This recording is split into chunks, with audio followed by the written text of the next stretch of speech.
再多一点点，我就会看不见，这是梦还是？他在不到20岁时就拥有了自己的100万歌曲 Crush On， 并且在今年发行了他的第1张专辑 Diamond in the Rough， 用10首歌曲展现出他的10种不同可能性，而这颗还未经雕磨的钻石就是李浩伟。洒进你的眼睛，多希望这一刻不是一个夏天而已。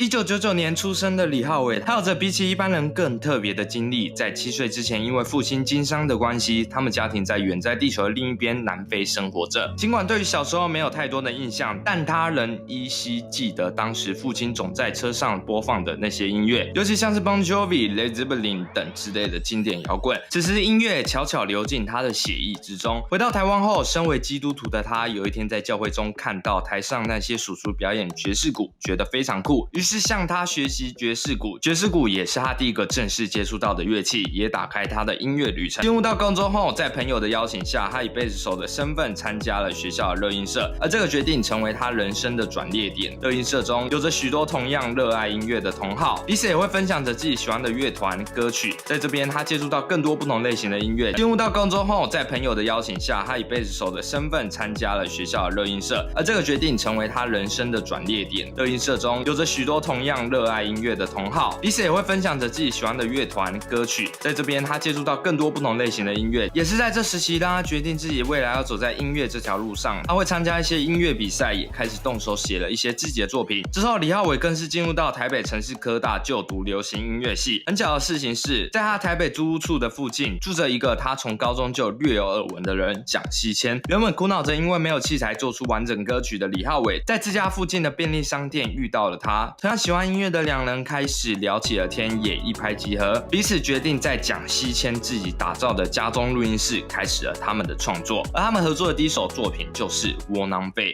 如果睡个觉搞得比 OK， 我也不必再当个窝囊废，当个窝囊废。窝囊废作为李浩伟的初提升，可以说非常成功。由 On Studio 上传的原始版本，至今在 YouTube 拥有84万点阅。底下留言也出现了网络知名乐评 Stussy 以艺名低调的下人歌者不然，高度赞赏这首歌。虽然在今年滚石上传的 MV 版本 ，Stussy 则又给出不同的评价。反正音乐的好坏，永远是自己的体会最为重要，不需要别人的看法去改变你的感受。但除了这首窝囊废取得到如此好评外，我相信更多人只是从他的另一首作品 Crush On 认识到他的吧。再多一点点，我就会看不见，这是梦还是？相较于窝囊废整体慵懒抑郁的风格 ，Crush On 呈现出完全不一样的李浩伟。Crush On 在英文里有着迷恋的意思，加上这首歌所呈现粉红泡泡的氛围，不免让人猜想这首歌该不会是写给他女友的情歌吧？然而 Crush On 并不是写给163，而是富士山。其实更正确来说，不是富士山，而是日本。我只是为了押韵而已。回到这首歌的灵感，是李浩伟在结束一次日本的旅行后，在一个楼梯间突然想起了当时旅行的美好，怀念起在日本感受到的文化以及风景，于是透过吉他顺势将当时的感受记录下来。在这首歌，我们除了能感受到恋爱的气息外，音乐上也加进来许多夏天的元素，也正好切合着歌词中的多希望这一刻不是一个夏天而已。歌曲塑造出如此若即若离的感受，就像爱情般，一旦沉溺就无法自拔。而这也造就 Crush On 的成功，不到1年的时间内就即将超过200万点阅率，也让李浩伟逐渐被发现。同时，在今年4月的时候，李浩伟发行他的个人首张专辑《Diamond in the Rough》，由自己的好朋友蒋西谦担任制作人，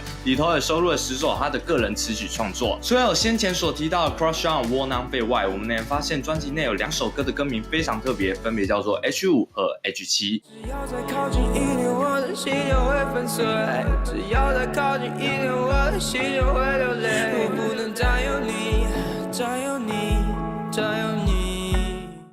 循着我的样子，慢慢的被众人解释。不同于专辑的其他歌曲，2首歌都是由李浩伟亲自编曲 ，H 代表着他的英文名字 Howard， 数字则是他第几号创作。之所以不取歌名，是制作人蒋锡谦认为2首歌曲更能展现出李浩伟内心更真实的感受，于是使用这样的歌名更能让听众在聆听上有不同的想法。同时，这张专辑最后一首曲目 Could Say 更是找来了同样是非常受到瞩目的新一代美声陈娴静参与合作。你是最美的存在 I don't know what I could say, could say, could say Diamond in the Rough 用中文的意思来理解，就是还未经雕磨的钻石。虽然说还未成型，但其中却蕴含着无限潜力。而李浩伟以此为名的这张专辑也确实符合这个特征，用10首歌曲呈现出10种完全不同的李浩伟，在不同旋律中探索着自己的可能性。我想这颗钻石在这张专辑的雕琢之下，很快又可以在未来展露出更加耀眼的光泽。